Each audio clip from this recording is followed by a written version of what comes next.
किए। अच्छा गुरुजी, एक चीज़ बताओ, जैसे कोई आता है जो वो बताते हैं कि मैं ये हूँ, मैं यहाँ से इसके साथ अटैच हो गया, मैं प्रेत हूँ, आत्मा हूँ, ऐसी कोई मतलब कितनी तरह की एंटिटी हमारे उसमें मिलती है? कोई डायन वगैरह भी आती है, डाकिनी शाकिनी, कोई ऐसी भी एंटिटी से आपका हुआ है सामना? हुआ मेरा सामना कहो या उतार तो हमने किए हैं, मेरा सामना तो कम होता है। हाँ, इस चीज़ में कम हुआ सामना, पर उतार मैंने किए हैं इन चीज़ को। जैसे एक लड़का भी हॉस्टल में था नैनीताल, तो वो बेचारा सूखते जा रहा था दिन पे दिन कमज़ोर हो गया, बहुत पतला हो गया। डॉक्टर ने कहा ब्लड नहीं बन रहा है और जॉन्डिस है, पीलिया है, इसमें ये है, इन्फेक्शन है लीवर में, कई चीज़ें। एक बार उसको मेरे पास लाए, मैंने उसको ऐसी बभूति लगा दी गोलू महाराज की। मैंने कहा उनके नाम की हम बभूति लगा रहे हैं, देखो फ़ायदा हो गया तो आप फिर दोबारा आना, नहीं तो हम क्या कर सकते हैं। तो उसको फ़ायदा हुआ। तो उसके बाद वो रोटी वोटी भी खाने लगा, सब कुछ फिट हुआ। तो फिर मैंने चौकी लगाई, उसको बिठाया सामने पे, जागरण भी था, प्लान सब बनाया था हम लोगों में। ये होता आराम लग गया, तो फिर जागरण की शुरुआत होती है। जागरण था, कई लोग बैठे थे। तो जब हम खेलने लगे, हमारे पास गोलू महाराज की और गंगनाथ जी दो हुए हमारे पास, दोनों का जब अवतार हुआ तो एक मेढक का रूप दिखा हमें। मेढक का रूप दिखा तो वो ही मेढक बन के उसके बाथरूम में रहता था। एक अच्छा, बाथरूम में रहता था। अब वो पता नहीं, उनने कहा पता नहीं ये है ऐसे, क्या है क्या नहीं है। तो मैंने उससे पहले कहा था कि तू एक तागा बांध देना जब ये तुझे वो ये कहता था कि मेरे पास एक रात को एक वाइट कलर की उसमें एक लेडी जाती है और बैठती है, बातें करती है। अब क्या है क्या नहीं था ये मुझे नहीं ज़्यादा पता। मैंने कहा तू जो भी आती है उसके तू एक डोरा बांध देना। तो उसने पैर में डोरा बांधा, उसके पैर में डोरा बांधा, धागे की रील छोड़ता रहा तो बाथरूम तक पहुंच गया। सुबह देखा तो मेढक के रूप पे वहाँ था। तो वही मेढक के रूप पे मेरे पास आई, तो जब हमने खेले तो वो कहने लगी कि मैं, और रूप बदलने लगी। कभी आंखों से ब्लड निकाल देना, कभी मुंह से जीभ से ब्लड निकाल देना, कभी बालों को फैला के खेलना, इस टाइप के खेलने लगी। फिर हमने बहुत कोशिशें करी। चिमटे हम लोग डालते हैं चूल्हे के अंदर, चिमटा डालते हैं, लाल करके हम लोग चाटते हैं उसको। जब हम लोग पे देवता खेलते हैं उसको चाटते हैं, फौड़ी डालते हैं। और गौमूत्र हमारे यहाँ पवित्र होता है, हम किलो के हिसाब से पी जाते हैं उसको हम, वो एंटीबायोटिक भी है से, और किडनी के लिए फ़ायदे के लिए। अब देखो उनने बता रखा है कि ये अच्छा है और एंटीबायोटिक है, इससे फ़ायदे हैं। और वो किया, फिर उसको खेल के उसको अवतारित करवाया, अवतारित करा के फिर माफ़ी मांगी उसने, फिर अपना रूप धारण किया। फिर उसको हमने जार में बंद करके ऊपर से कील मार के फिर शमशान में 3 फीट नीचे दबवाई। तो वो दिन है, ये दिन है। वो लड़का अभी ठीक है, फिट है।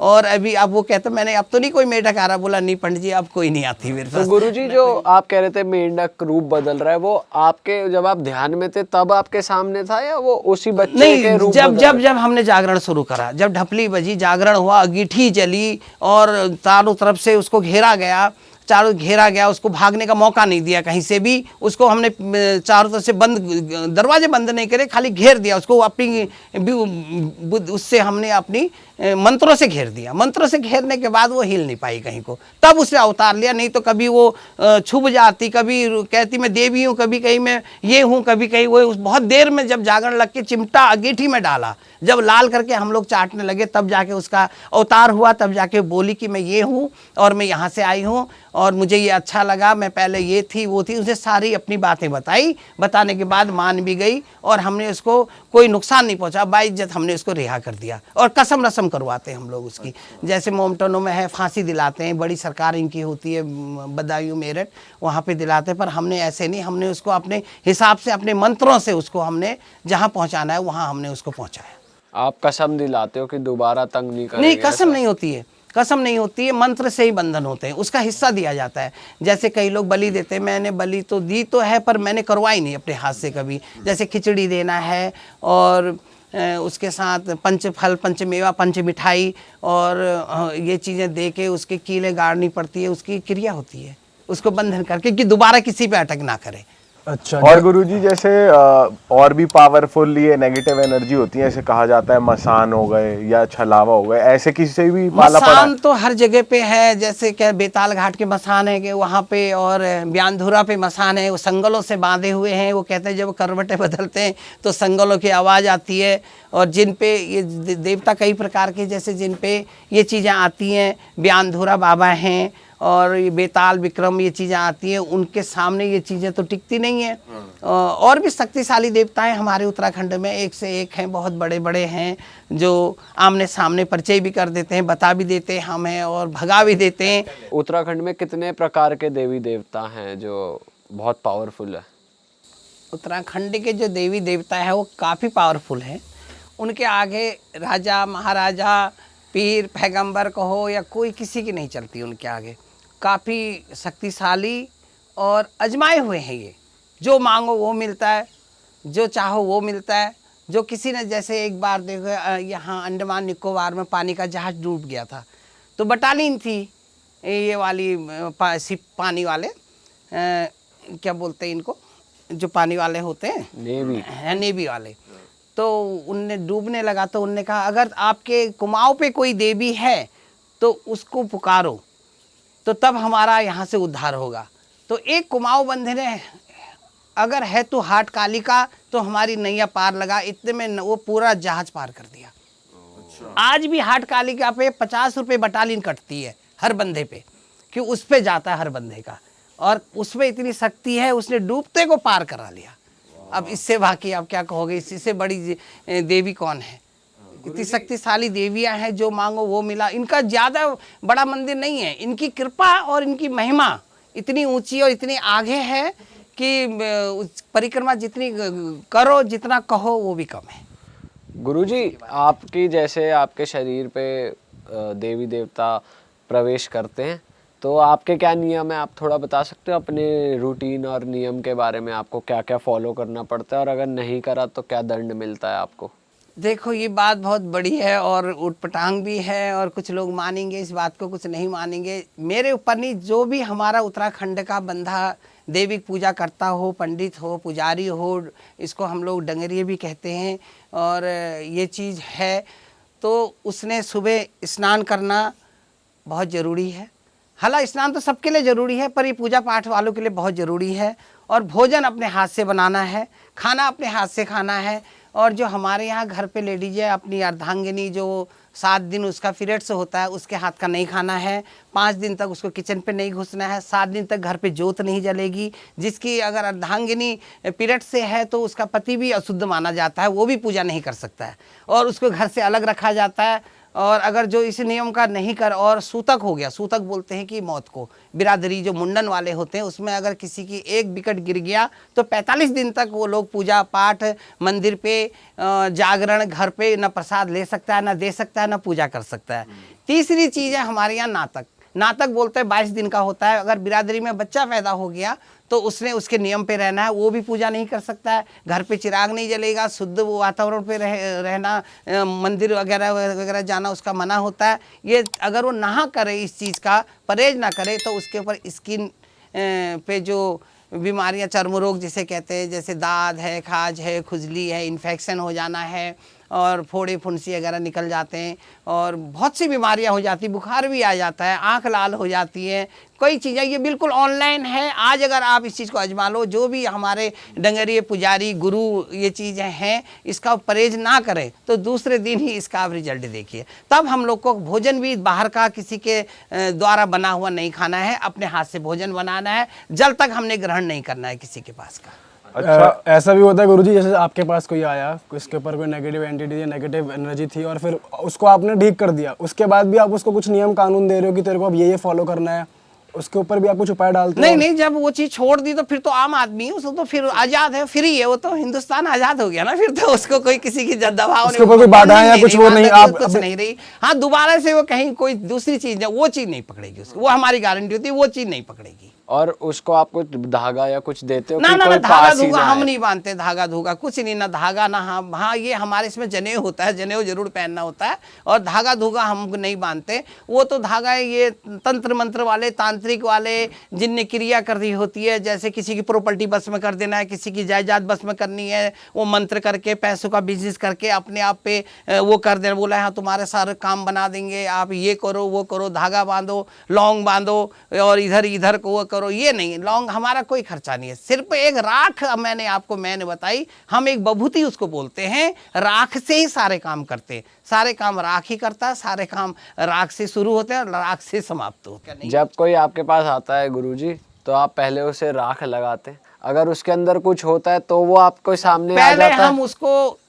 उसको साफ, पाक उर्दू का शब्द है पाक, तो हम उसको साफ करते हैं, जैसे उसके हाथ पांव धो के आओ, उसके बाद गौमूत्र गंगा जल इससे हम उसको पवित्र करते हैं, सर पे छींटा मारा या पिलाया, ठीक है। तो वो तो अगर तभी खेलने लग जाते हो जी, उसमें दो होती है। अगर हिंदू धर्म की हवाई भी कई प्रकार की होती है, हिंदू धर्म में भी है, सिख धर्म से भी है, ईसोवासी से भी है, और ये मोमटन शक्ति अभी वो हवा कहते हैं, ऊपरी हवा का कहते हैं। अगर वो मुसलमान शक्ति है या हवा है तो वो गौमूत्र नहीं लेगा, तो उससे हम पहचान कर लेते हैं कि ये हिंदू नहीं है, ये दूसरे धर्म का है। उसका उपाय हम दूसरे हिसाब से करते हैं, वो हम नहीं बताएंगे। और वो गंगा जल भी अवॉइड करते हैं? नहीं लेगा गंगा जल, और हमारी जो चीजें से हम पवित्र होते हैं उससे वो लोग नापाक हो जाते हैं, जिससे हम पाक होते हैं तो उससे वो लोग नापाक हो जाते हैं। उस चीज से हम ये पहचान कर लेते हैं कि हमारे पास अभी कौन सी शक्ति चल रही है, हिंदू चल रही है या सिख चल रही है या मुसलमान शक्ति है, क्या आ रही है, हम उससे पहचान इसी से कर लेते हैं। और कई जगह एक बार हुआ था, एक लड़का था, इधर रैखाल बोलते हैं गाँव में, छोटा सा गाँव है, वो लड़का 6 में पढ़ता था, तो वो कभी पागल हो जाना, डंपर चला देना, कभी घर पे मार तोड़ करना, कभी कुछ भी, मतलब ऐसी हरकतें करने लग गया, ऐसी हरकतें करने लग गया। तो उसके बाद कई जगह घुमाया, डॉक्टर ने देखा, किसी ने साई को बोला बरेली ले जाओ, डॉक्टर आजकल तो दवाइयाँ देते ही हैं हर चीज़ का। अब बुरा तो डॉक्टर को भी नहीं कहना चाहिए, हमारी फैमिली से भी कई डॉक्टर हैं, उनसे कहते हैं कि वो डॉक्टर तो मर गया, नहीं कहते हैं सीवॉइस डेथ नहीं बोलेंगे, वो बोलेंगे कि सांस लेना भूल गया है, ठीक है। डॉक्टर ने तो सीधे कहना है कि सांस लेना भूल गया।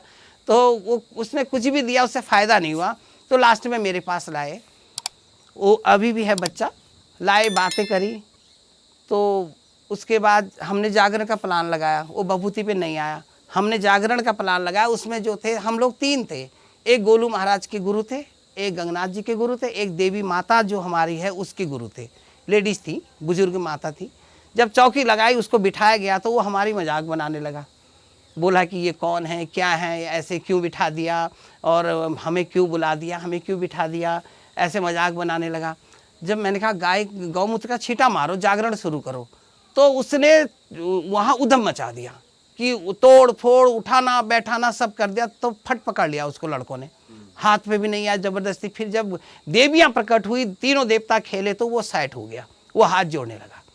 फिर खुद पूछा, उसके ऊपर गंगा जल वगैरह डाला, तो सिकुड़ गया, ऐसे सिकुड़ गया, एक दीवार पे चिपक गया, जैसे कि इस पर कोई चीज़ है ही नहीं, वो बिल्कुल ऐसा बन गया, निर्जीव। तो फिर पूछा गया तू कौन है, तो तब उसने बताया कि मैं इरफान हूँ। तो कहाँ से, नाम बताया, मुझे आज भी याद है उसका नाम, इरफान। तो कहाँ से आया, बोला जिस पेड़ के नीचे इसने बाथरूम करी वहाँ पे मैंने फांसी खाई थी। इतनी बड़ी बात उसने, तो वहाँ से मैं इसके पीछे आ गया, और ये इसको मैंने सब कुछ कर रखा है। वो कव्वालियाँ गाने लग जाता था, डंपर चलाने लग जाता था, ऐसी हरकतें करता था कि जैसे कि अब हम कह नहीं सकते, मतलब एक छोटा सा बच्चा था वो, मतलब बड़ों से भी ज़्यादा एक कातिल की तरह हरकतें करता था, जैसे एक कातिल होता है। तो उससे बचते थे, माँ बाप पेरेंट्स से परेशान हो गए।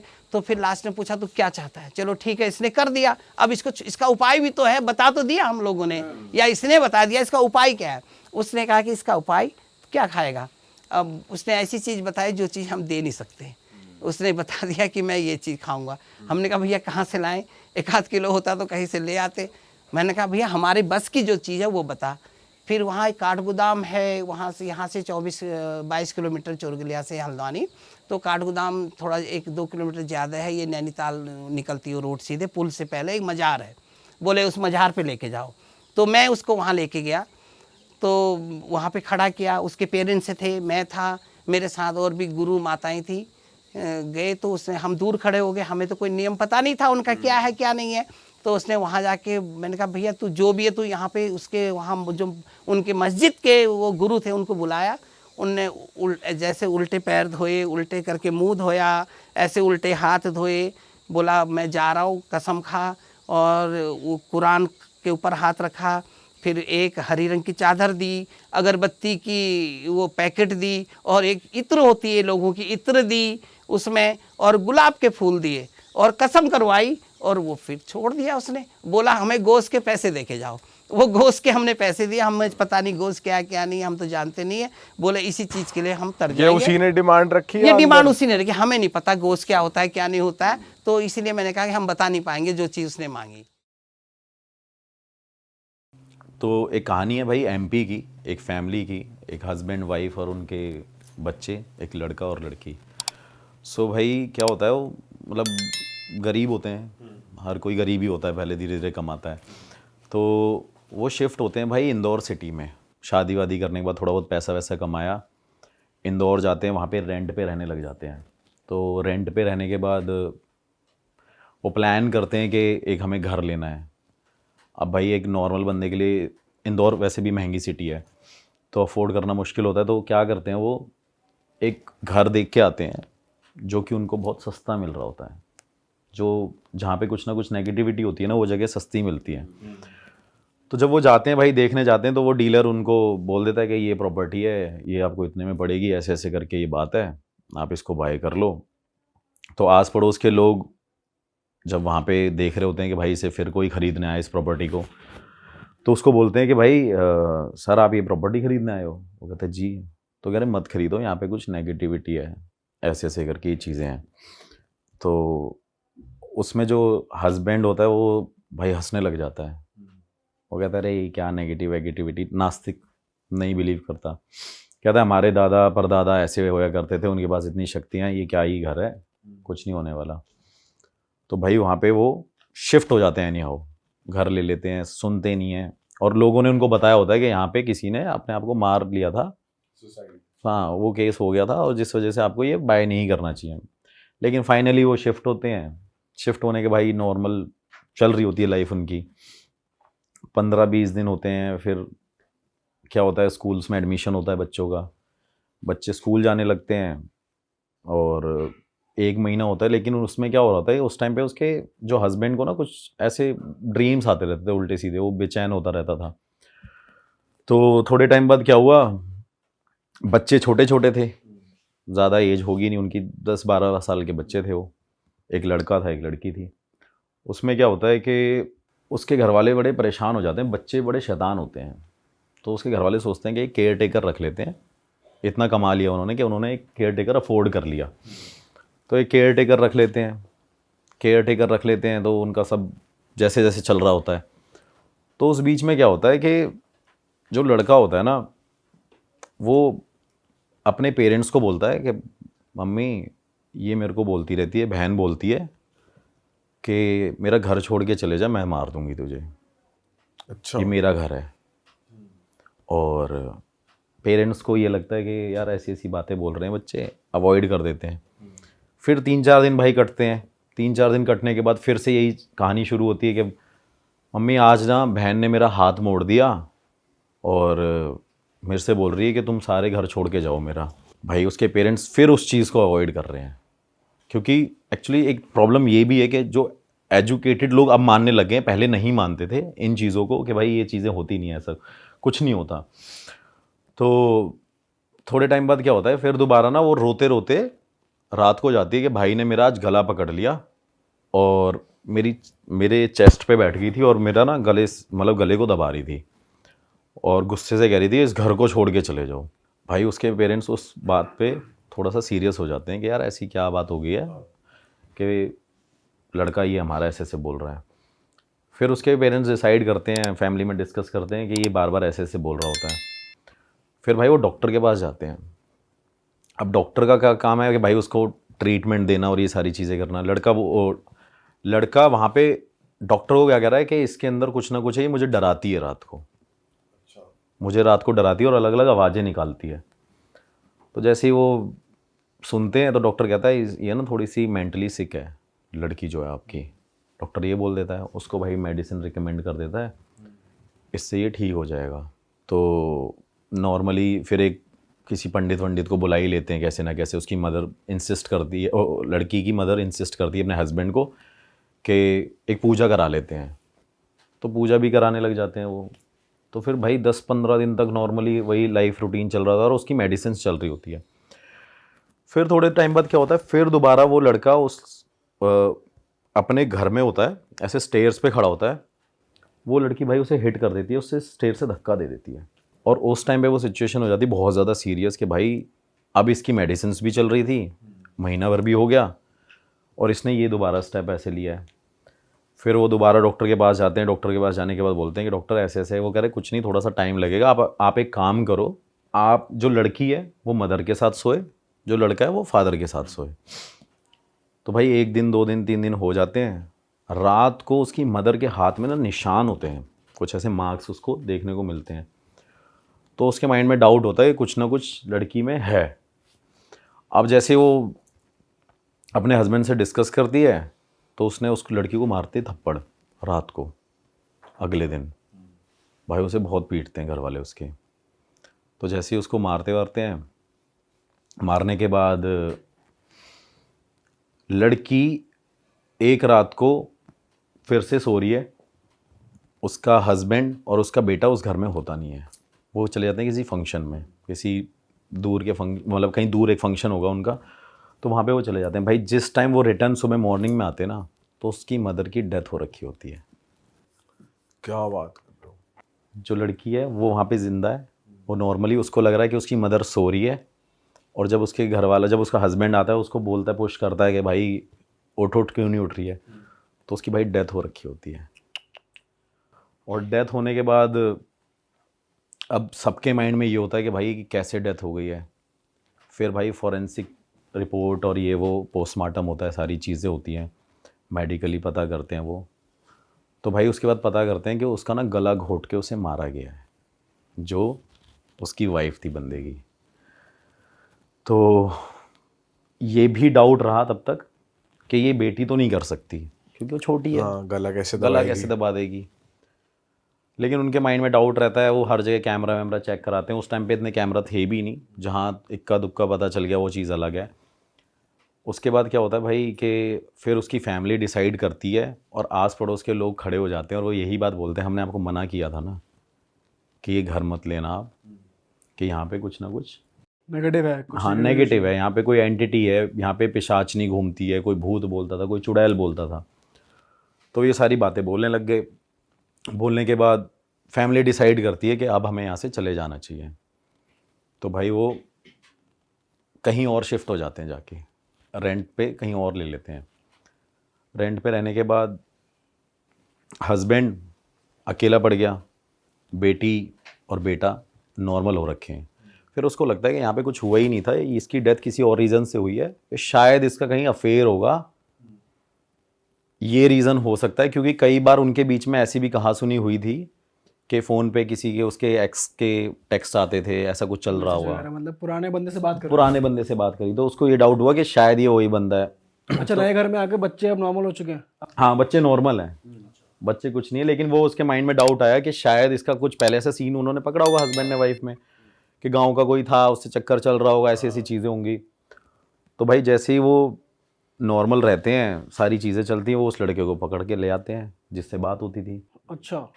तो भाई उससे पूछते हैं, भाई पुलिस वाले लेके जाते हैं उसको, वहाँ पे उसको पीटते हैं, मारते हैं, सारी चीज़ें करते हैं। वो कहता मैं तो यहाँ पे था ही नहीं। फिर वो कोर्ट में केस फाइल होता है, मतलब एक डाउट केस हो गया है, जो भी है, कि ऐसी ऐसी चीज़ें हैं।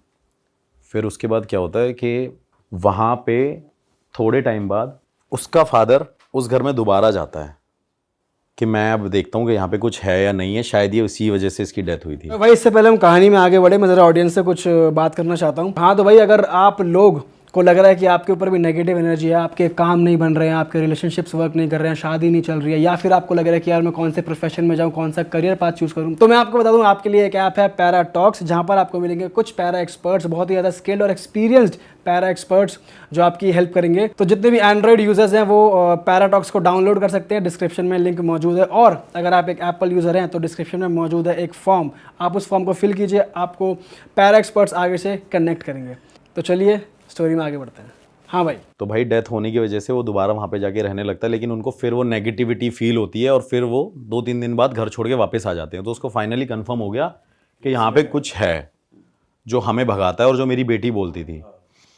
तो भाई वो चले जाते हैं। वो लड़की जो छोटी थी वो बड़ी हो जाती है एक टाइम पे जाके, और उसने शादी कर ली थी, मतलब उसकी शादी हो गई अब। तो तब तक वो इस बात से अनजान थी कि जब मेरी मदर मेरे साथ सो रही थी और मेरी माँ की डेथ हो गई थी, और उस टाइम पे मैं ऐसे बिहेव करती थी इस घर में। उसे याद नहीं रहता था, उसे याद नहीं था। ठीक है। तो उसने शादी कर ली होती है। अब जब उसके फादर ने और हस्बैंड ने, जो उसका दामाद था, वो अपने दामाद को बोलता है कि कम से कम तू इसको बता तो दे कि इसकी मदर की डेथ कैसे हुई है, क्या है, क्या कारण हुआ था ये वो। तो फिर उसको वो पूरी कहानी बताते हैं कि यार ऐसी ऐसी बात हुई है और ये हुआ था। अब वो लड़की इस बात को एक्सेप्ट नहीं करती कि ऐसा हो ही नहीं सकता कि मेरी वजह से मेरी माँ चली गई हो। तो भाई उसके माइंड में वो आता है कि मैं अब अपने हस्बैंड को लेके जाऊंगी और मैं वहीं रहूंगी, उसी घर में। अच्छा। उसी घर के अंदर दोबारा मैं रहूंगी, मैं सरवाइव करूंगी वहाँ पे। उसका भाई जो हस्बैंड है लड़की का, जिसकी शादी हो गई है, वो मना करता है, क्योंकि उसके फादर जो लड़की के हैं वो मना करते हैं कि भाई यहाँ नहीं रहना तूने। लेकिन वो एनी हाउ अपने हस्बैंड को फिर से कन्विंस करती है कि नहीं यार, मेरी माँ यहाँ पे मैंने खोई थी, मुझे अपनी माँ की बहुत याद आती है। किसी किसी अटैचमेंट भाई बहुत ज़्यादा हो जाता है एक्चुअली। तो वो उसके माइंड से वो निकलता नहीं है। वो ऐसा हादसा उसके माइंड में वही चीज़ स्टक करके बैठ गई। और बोल भी ऐसे दिया कि तेरी उससे हुई है। हाँ, तेरी उससे हुई थी कि जब तू वहाँ पे सो रही थी। थोड़े टाइम बाद क्या होता है भाई कि वो कैसे ना कैसे वहाँ पे जाके इंसिस्ट करके पहुँच जाती है। और उस टाइम पे उसकी एक बेटी होती है भाई पैदा वहाँ पे उसी घर में। सेम वही कहानी रिपीट हो रही है कि वहाँ पे एक और बेटी बर्थ लेती है। तो जब वो बेटी धीरे धीरे बड़ी होती है, तब तक तो वहाँ पे कुछ नहीं होता, सब नॉर्मल रहता है। जैसे ही भाई वो 6, 7, 8, 10 साल की होती है, होने के बाद उसको भी यही सेम फील होता था जो उसकी माँ को फील होता था बचपन में। उसको कोई बोलता था कि ये घर छोड़ के चले जाओ वरना मैं तुझे मार दूंगी, तेरी माँ को भी तो हमने मारा था। अच्छा। ऐसे करके अब भाई वो चीज़ बोलती है अपनी माँ को, सेम बात कि ऐसे ऐसे मम्मी कुछ हो रहा है। उसकी माँ क्या करती है भाई, किसी अघोरी तांत्रिक पे जाती है और घर पे बुला के लेके आती है। तो अघोरी ने उससे उस टाइम पे करीब 15-16 हज़ार पे लिए, कुछ ऐसे ऐसे पूजा वूजा पाठ जो भी तंत्र क्रिया मंत्र क्रिया करी। तो वहाँ पे जाने के बाद क्या किया उसने कि अब हमारा घर ठीक है, कुछ नहीं हो रहा, सब कुछ भाई नॉर्मल चल रहा है। अब क्या हुआ, हस्बैंड वाइफ और वो बेटी तो साथ में सोते ही थे, क्योंकि 3 ही थे तब, 2 थे बच्चे, अब 1 है। तो उसके बाद क्या होता है कि जैसे ही वो थोड़े टाइम बाद उसकी बेटी ऐसे सीढ़ियों पे खड़ी होती है, उसकी माँ को ना सपना आता है रात को कि तेरी बेटी ऐसे सीढ़ियों पे खड़ी होगी और मैं धक्का दे दूंगी अगर तुम इस घर को खाली करके नहीं गए तो। उसी लड़की को थोड़ी सी फंबल है ये स्टोरी, क्योंकि बहुत ज़्यादा इसमें चीज़ें ऐसी हो रखी हैं। मतलब छोटी लड़की को धक्का दे दे। हाँ, धक्का दे देंगे, उसको सपना आता है। तो वो इस चीज़ को ना सीरियस ले जाती है। तो वो अपने हस्बैंड से शेयर करती है कि यार ऐसी ऐसी बात है और ये हो, तो क्या किया जाए। उसका हस्बैंड कहता है नहीं नहीं, इतने टाइम से तो ये बड़ी हो गई, पाल पोस लिया हमने, बड़ा कर दिया, अब कैसे ही कुछ हो सकता है। उसके बाद भाई जैसे ही वो 10-15 दिन नहीं कटते हैं, वो लड़की वहाँ पे खड़ी होती है। उस लड़की को स्टेयर से नहीं, छत से उसकी मदर ही जो वहाँ पे थी वही धक्का दे देती है भाई रात के टाइम पे। मतलब पहले वो अपनी माँ को मारा, अब अपनी बेटी, फिर अपनी बेटी को मारा उसे। सेम चीज़ हुई। और वो जब चीज़ हुई ना, तो उसकी मदर को, मतलब उसके हस्बैंड को पता चल गया कि भाई इसके अंदर कुछ ऐसा हुआ था जिस वजह से इसने ऐसा ऐसा करके किया। थोड़े टाइम बाद भाई वही चीज़ें होती है कि ऐसा कैसा हो गया, वही हादसा उसके माइंड में वही चल रहा है कि मैंने अपनी माँ को भी मार दिया, मैंने अपनी बेटी को भी मार दिया। और कर कौन रहा है भाई, जिसने कुछ टाइम पहले वहाँ पे आत्महत्या करी थी, वो चीज़ हो रखी थी। उसके बाद क्या होता है कि थोड़े दिन बीतते रहते हैं, वो वहाँ से इस चीज़ों से उभर के आते हैं, वो लेडी घर छोड़ के चली जाती है वापस। अपने हस्बैंड के साथ मतलब दोनों फिर दोबारा वो कहीं निकल गई, सेम चीज़ वही रिपीट हो रही है। जैसे वो घर छोड़ के जाती है भाई, उसके बाद क्या होता है कि उसको फिर सपना आ रहा है कि इस घर में वापस आ, अरे अब बुलाया जा रहा अब बुलाया जा रहा है उसको। और जब मैंने ये कहानी सुनी भी, मतलब मैं इस लेडी से पर्सनली मिला हूँ इंदौर जाके अभी लास्ट ईयर, तो मैंने उसको बोला, मैंने बोला ठीक है मैम ऐसी ऐसी चीज़ें होंगी, तो वो कह रही मेरे साथ ऐसे ऐसे करके ये सारी चीज़ें हुई है। फिर भाई वो वहाँ पे जाती नहीं है, वहाँ पे अवॉइड करती है जाना। उसके बाद क्या होता है भाई, थोड़े टाइम बाद उसको ना वही सपना आता है कि मैं तेरे हस्बैंड को मार दूंगी, तू वापस घर में आ, क्योंकि अब जो भी यहाँ रहेगा ना, ये घर मैं खाली छोड़ने दूंगी, और जो भी यहाँ रहेगा उससे मैं मरवाऊंगी तेरे हाथों, क्योंकि अब फिजिकली तू ये सब काम करेगी, करवाने वाली मैं हूँ। अरे बाप रे। ये मतलब सुनने में तो ऐसा लगता है कि क्या ही है, लेकिन भाई ये उस औरत को जब मैंने देखा ना, मतलब अब तो उसकी एज भी काफ़ी हो रखी है क्या एज होगी लगभग उनकी? भाई, अब तो मेरे हिसाब से 45-44 अराउंड इतनी एज होगी उसकी। ओके। तो उसके बाद भाई उसको ज़बरदस्ती बुलाया कि अगर तू नहीं आई तो मैं तेरे हस्बैंड को भी मार दूंगी। भाई वो वहाँ के ना फिर रहने लग जाती है, और वो पता है क्या बोलती है कि मेरे को ये फोर्स करती है स्पिरिट, जो एंटिटी है, कि तू यहाँ पे टेनेंट रख के किराएदार बुला, और मुझे ना ऐसे ऐसे करके लोगों को मारना है। तो वो शॉक्ड हो जाती है। फिर भाई वो वाराणसी जाती है, उसके बाद वाराणसी जाती है, नॉर्मल सारी चीज़ें हो जाती हैं। नॉर्मल होने के बाद मतलब वो वहाँ जाके कुछ क्रिया वगैरह हाँ वही पूजा पाठ और यही सारी चीज़ें, क्योंकि इन दी एंड मेरे हिसाब से यही ऑप्शन बचते हैं इंसान के पास। डॉक्टर कुछ नहीं कर सकता, वो सारी चीज़ें कुछ कोई नहीं कर सकती। तो जैसे ही वो वहाँ पे उसको वो पूजा पाठ कराती है, वो वापस उस घर में फिर से आती है, क्योंकि उसको स्पिरिट वो बार बार अटैक कर रही है कि भाई तूने यहाँ आना है और तू टेनेंट बुला और मैं मारूंगी। उसका हस्बैंड उसको छोड़ जाता है लेडी को, अच्छा, कि भाई ये हो चुकी है पागल। तो उसको डाइवोर्स दे देता। हाँ, वो उसको छोड़ देता है। वो भाई लेडी वहाँ पे अकेली रहती है, और अकेली रहने के बाद क्या करती थी वो लेडी, मतलब वो नहीं करती थी, वो स्पिरिट कराती थी जब वो पॉजेस्ड हो जाती थी, कि वो लेडी वहाँ पे बच्चों को बुलाती थी और बोलती थी मेरे घर पे आओ, मेरे घर पे आओ, मेरे घर पे आओ। तो एक दिन क्या किया कि आस पड़ोस के सारे लोगों ने जैसे ही एक लड़की को अंदर एंटर करते देखा, मतलब हाथ पकड़ के ले जा रही थी, तो भाई सब ने मिल के उस औरत को वहाँ पे लिटरली मारा डंडों से, कि तू ये सब क्या कर रही है। ये औरत जब जब आती है तब यहाँ पे कोई ना कोई डेथ होती है, कोई ना कोई मरता है, और अब तू इस घर को, इस जगह को छोड़ के चली जा। भाई वो बंदी छोड़ के जाती ही नहीं है उस घर को। वो स्पिरिट ने उसे इतना कैद कर लिया है कि वो वहाँ पे जाएगी नहीं। फिर उसके बाद जो उस घर का, मतलब पहले जिस बंदे ने उसे सेल किया था, उसकी फिर ये स्टोरी थी कि वहाँ पे एक हस्बैंड वाइफ रहते थे, और हस्बैंड ने क्या किया था कि वहाँ पे एक औरत को और एक लड़की को, भाई शराब पीता था हस्बैंड, और पीने के बाद क्या कहते हैं, अपनी बेटी और वाइफ को जला के मार दिया था। तो वो कहती थी कि मैं यहाँ पे रहूँगी तो, लेकिन यहाँ किसी को बसने नहीं दूंगी मैं।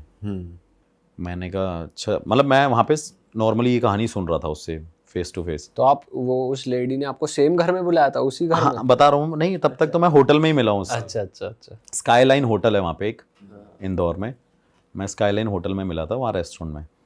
तो वहाँ पे जैसे ही मैं उससे मिला, उसने बताया कि मेरे से ये सारी चीज़ें होती रही है। फिर उसको ये ड्रीम आ रहा है कि भाई अब तू यहाँ पे ही रहेगी और तेरे को यहाँ से छोड़ के जाना नहीं है। घर वालों ने डिसाइड कर लिया कि भाई हमने इसे अलग कर दिया, फैमिली ने छोड़ दिया, आस पड़ोस वालों ने कर दिया, भाई उसने अपने आप को कैद रखा उस घर में। फिर जाके जब वो मेरे को मिली थोड़े टाइम बाद, जब उसने अपना पूजा पाठ दोबारा किया, पता नहीं मेहंदीपुर बालाजी, ऐसा कोई भाई मतलब दरबार नहीं था जो उसने ना छोड़ा हो। और उसके बाद भाई उसने क्या किया, लेडी ने मुझे उस घर में बुला लिया कि आपको इस घर में इन्वेस्टिगेशन करने आना है। भाई डर तो मेरे को भी लग गया कि यार यहाँ पे तो अगला नंबर मेरा तो नहीं अगला है, नंबर मेरा ही नहीं है। लेडी छत से धक्का दे कि भाई ये मेरे को ही धक्का दे दे। लेकिन मैं 3-4 लोगों को अपने साथ लेके गया कि फॉर अ सेफ्टी रीज़न आप घर के बाहर भी रहना, एक छत पे भी रहना बंदा, एक मेरा कैमरामैन और मैं वहाँ पे थे। ये स्टोरी उसने मुझे 1 साल पहले बताई थी। अभी 4 महीने पहले मैं वहाँ पे इन्वेस्टिगेशन करने गया था। अभी तक मैंने वो स्टोरी और वो वीडियो भी नहीं पोस्ट करी इस चक्कर में। और जब भाई मैंने वहाँ पे ये सारे सवाल पूछे अपने गैजेट के थ्रू कि आपको किसी ने मारा था और ऐसे ऐसे करके ये सारी चीज़ें जो हो रही हैं, क्या ये करने वाले आप ही हो? तो स्पिरिट के आंसर थे भाई हाँ। गैजेट में दिखाया आपके प्रॉपर? हाँ, प्रॉपर दिखाया कि भाई ये मैं ही हूँ जो मैं कर रही हूँ।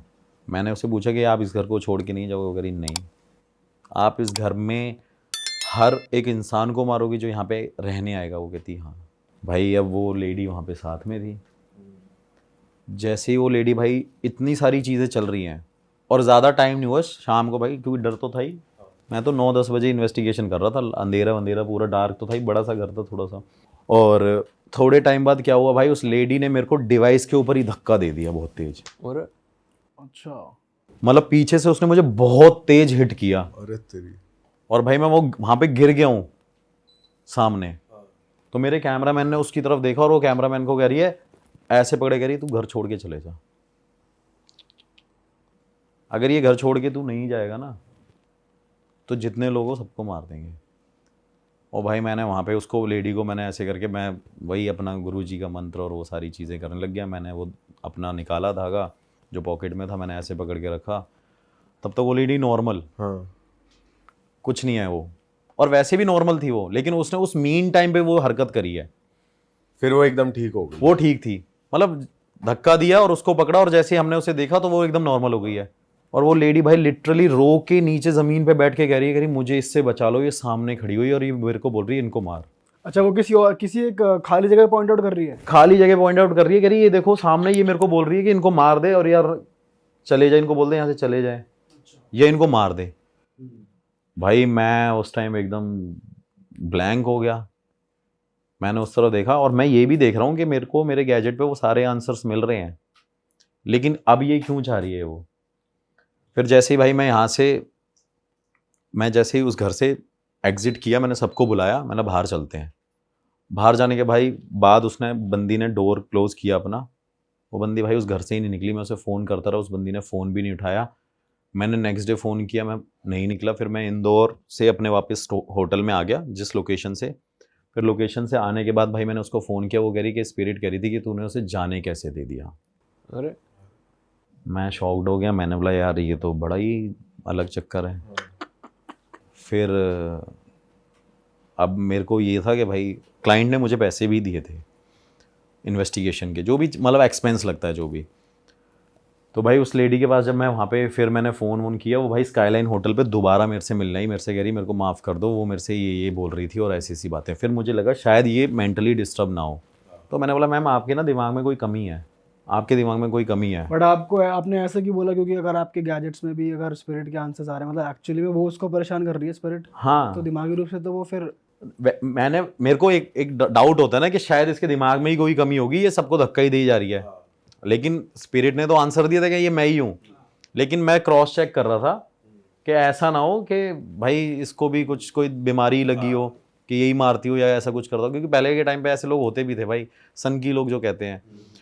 तो उसके बाद मैंने जैसे ही भाई वहाँ पे उसको बोला कि आपके दिमाग में, वो भाई साहब मेरे को फ़ोन पे अपने सारी दिखा रही, कह रही मैंने अपना इलाज करा लिया है पूरा, मेरा हस्बैंड, मेरा फादर मुझे सब कुछ छोड़ के चले गए इस वजह से, क्योंकि ये स्पिरिट मेरे साथ लग रखी है। फिर भाई मैंने वही अपने गुरुजी को फ़ोन वोन किया, ऐसी ऐसी बात है। बस मैंने उनसे बस फ़ोन पे इतना बताया, वो कह रहे कि भाई उस घर में वो चीज़ है और तू वहाँ से निकल जा। और जब मैं भाई वहाँ से निकल के आ गया ना, उस लेडी का मेरे पास कम से कम, अभी इस वजह से मैंने वो वीडियो पोस्ट नहीं करी, उसने बोला कि अगर तू यहाँ पे नहीं आएगा तो मैं तुझे अपने आप बुला लूँगी कैसे भी। बट इस बारे में अभी हम बात कर रहे हैं, वो देखेंगी फिर नहीं बोलेंगी? चलो लोकेशन नहीं आई, वीडियो में उनकी शक्ल नहीं आई या कुछ नहीं आया। हाँ नहीं बोलेंगी क्या, बोलने को तो देखो भाई मैं, मतलब इतनी तो पावर है यार कि ऐसे कोई कुछ नहीं कर सकता बुलाने को, वो तो बात है ही। लेकिन फिर मैंने उस लेडी से ये भी बात पूछी कि आप ये सब क्यों कर रहे हो, तो वो मेरे को यही बोल रही है मैं नहीं कर रही हूँ, ये वो करवा रही है। और उसका रीज़न सिर्फ यही है क्योंकि उसकी बेटी को मारा गया था और उस औरत को मारा गया था, तो वो यहाँ पे अब किसी को सुखी नहीं देखना चाहती। तो वो सबके बच्चों को मार रही है? वो भाई सबके बच्चों को, जो भी वहाँ पे जा रहा है उसको रहने नहीं दे रही है। अरे वाह, आपने ये वीडियो यहाँ तक देख ली भाई, तुमने हमारी मेहनत सफल कर दिया। तुम ही लोग हो असली रियल हिट। और अगर आपको बहुत मजा आ रहा है ऐसी क्लिप्स में, ऐसी वीडियोस में, तो फटाफट जाइए प्लेलिस्ट पे बिंज वॉच कीजिए, सारी वीडियोस देख डालो और मौज काटो। That is it. हम मिलेंगे नए पॉडकास्ट में, नए क्लिप में। Till then bye bye, see you, take care, do subscribe.